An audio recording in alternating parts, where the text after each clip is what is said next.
तो दोस्तों, सिनेमा जो है ये एक बहुत ताकतवर चीज़ होती है, एस्पेशली इन इंडिया, जहाँ पे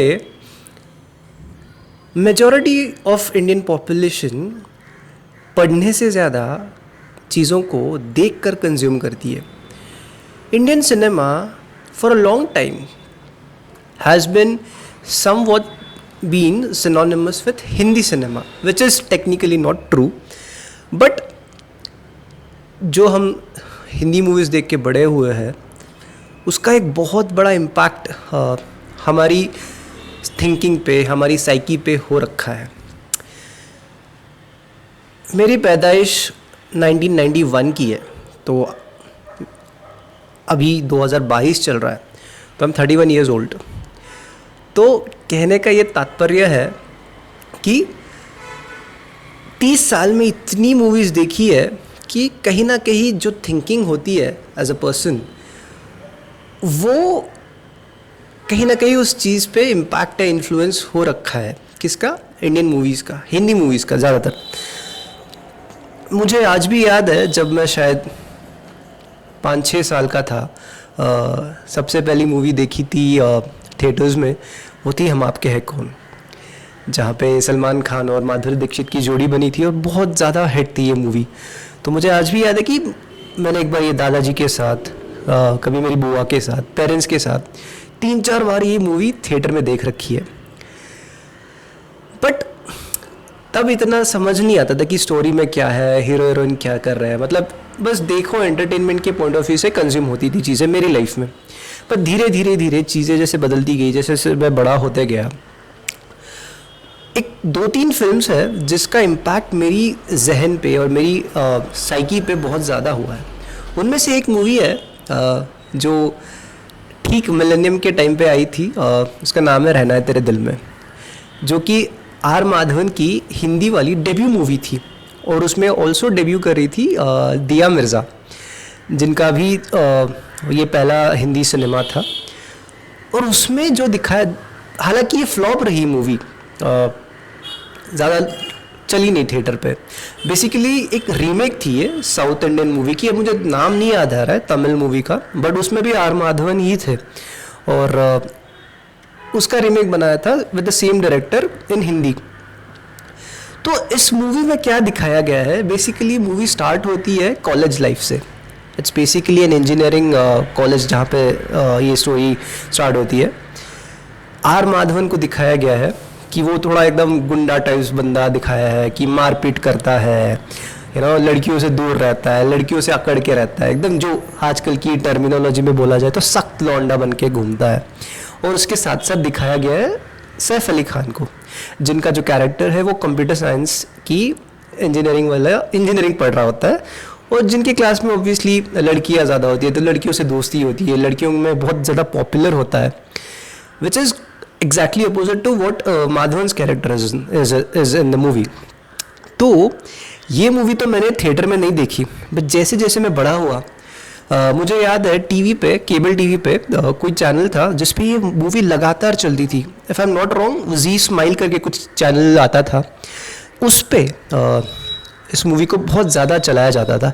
तो एक रात में I ended up watching this movie, और अकेला था मैं, तो मुझे इतनी पसंद आई। वो अलग बात है कि आज वो एक कल्ट मूवी बन चुकी है, it's a very popular movie specially amongst the 90s kids. तो मैंने जब ये मूवी देखी तो I so impress with the acting and the direction and the characterisation of the characters.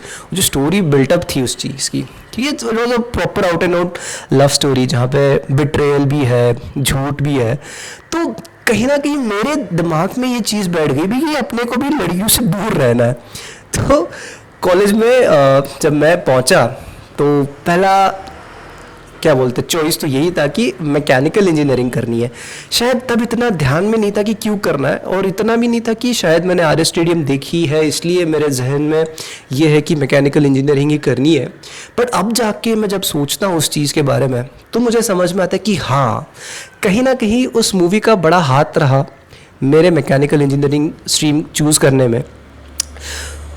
और सिर्फ मैकेनिकल इंजीनियरिंग स्ट्रीम चूज़ करने में ही नहीं, बल्कि उस मूवी में जैसे दिखाया गया है कि एक लड़कों का बहुत तगड़ा ग्रुप होता है, ज़्यादा यूनिटी होती है मैकेनिकल इंजीनियरिंग स्टूडेंट्स की, वहाँ पे मारपीट भी दिखाई गई है कि भाई ये अलग बात है कि मैंने कभी कॉलेज लाइफ में मारपीट तो नहीं की।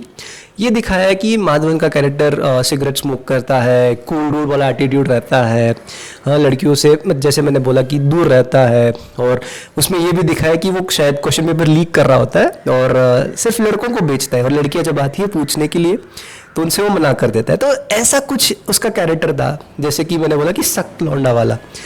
तो जितना मुझे याद है, मैं भी जब कॉलेज में गया तो ऑब्वियसली पहला साल जो होता है वहाँ पे कॉमन सब्जेक्ट्स होती है सारे ब्रांचेस को। तो हमारे टाइम पे दो टाइप की, एक साथ 2 सेमेस्टर्स अलग अलग के होते थे। एक शायद क्या फिज़िक्स साइकिल था और दूसरा शायद केमिस्ट्री साइकिल था, मुझे याद नहीं आ रहा है अभी बेसिकली। तो ये हुआ था हमारे साथ कि हमारे डिवीजन में जब पहली बार मैं फर्स्ट सेमेस्टर की पढ़ाई कर रहा था, उसमें आधे लोग मैकेनिकल के डाल दिए गए थे और आधे लोग इलेक्ट्रॉनिक्स एंड कम्युनिकेशन वाले बच्चे आ गए थे।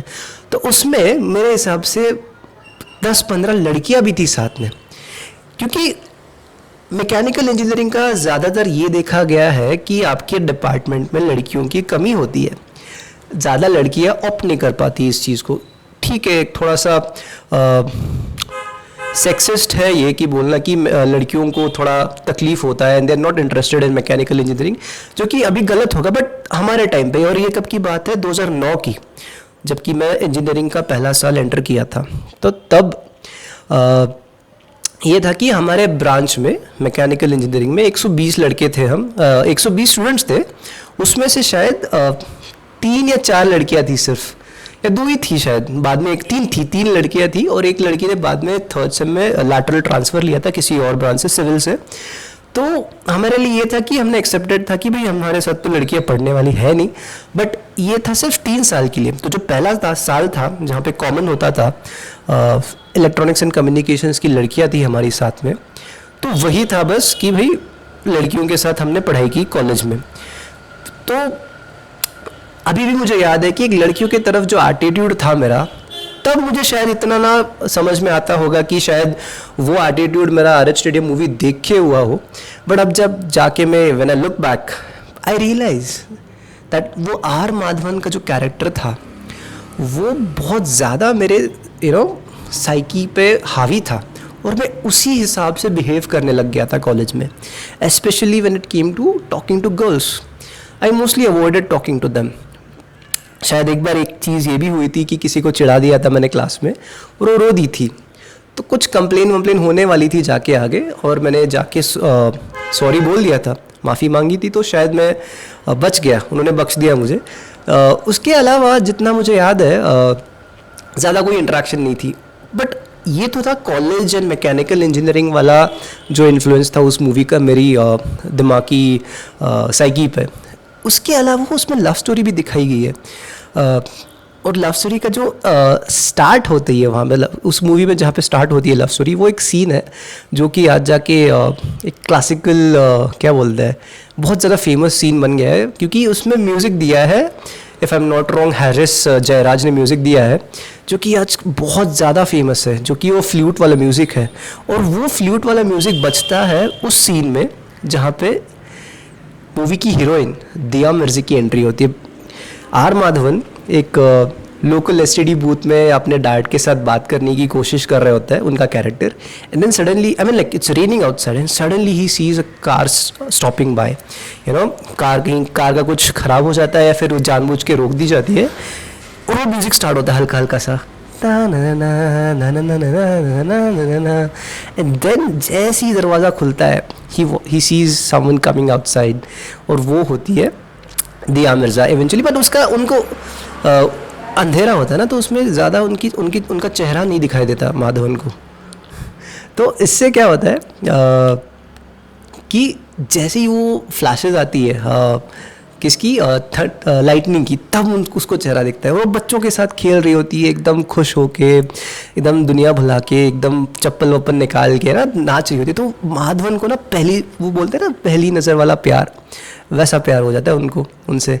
और उस चीज़ का भी मेरे जहन पे बहुत ज़्यादा इम्पैक्ट रहा। I always used to believe कि भाई कोई होगी लाइफ में तो ऐसी ही होगी, और होगी तो इकलौती होगी लाइफ में एंड तक। और जैसे जैसे वो बाद में दिखाया गया कि वो चेज़ करता है दिया मिर्ज़ा को, एंड देन बहुत ज़्यादा परसू करता है, and eventually he ends up at her home, जो कि एक झूठ से होता है।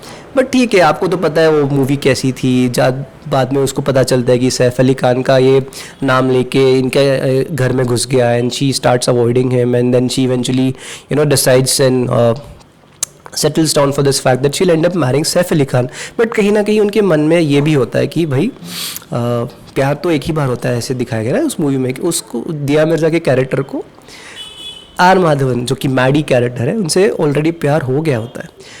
तो ये जो पूरी मूवी थी ना, ये शायद 90s के बच्चों पे, और स्पेशली मैकेनिकल इंजीनियरिंग जिन लोगों ने की है, लड़कों ने, उनके जहन पे इतना बड़ा इम्पैक्ट छोड़ी है कि कहीं ना कहीं वो पूरी लाइफ में मेरे को नज़र आता है कि why I behaved in such a manner when I did, when I look back. तो मुझे लगता है कि कहीं ना कहीं वो चीज़ रिफ्लेक्ट करती है मेरे दिमाग में कि हाँ, कि आर माधवन जैसे ही मैंने बहुत ज़्यादा लाइफ उनको सोच के वैसे जी। और मेरे को बहुत लोगों ने बोला भी है कि मेरी स्माइल शायद आर माधवन से मैच करती थी। अब मुझे पता नहीं, आप शायद आप एग्री भी ना करो, बट ठीक है, अच्छा लगता है सोच के। तो हुआ था मेरे साथ भी, कोई ऐसी आई थी लाइफ में मेरे, जहाँ पे जिनसे मेरी मुलाकात हुई, and then we kind of fell for each other, and मेरे दिमाग में यही था कि भाई इनसे ही करनी है जो भी करनी है लाइफ में चीज़ें। बट वो हुआ नहीं अनफॉर्चुनेटली, क्योंकि रील और रियल लाइफ में हल्का सा डिफरेंस, नहीं बहुत ज़्यादा डिफरेंस होता है, तो वो तो वैसे हुआ नहीं। तो खैर, मतलब थोड़ा टाइम लगा मुझे समझने के कि ये सारी चीज़ें जो हो रही थी मेरे लाइफ में, तो कैसे हिंदी सिनेमा और एक मूवी का इम्पैक्ट आपके ऊपर सबकॉन्शियसली हो जाता है। तो यही बस आपको मैं हल्का सा बताने की कोशिश कर रहा था। ये मेरा पहला वीडियो है शायद, अगर मैं ये इस चीज़ को यूट्यूब पर डालूँगा, बट देन आई होप आपको अच्छा लगा मेरा ये मेरी जो कहानी मैंने बताई है। होपफुली देखते हैं। Thank you.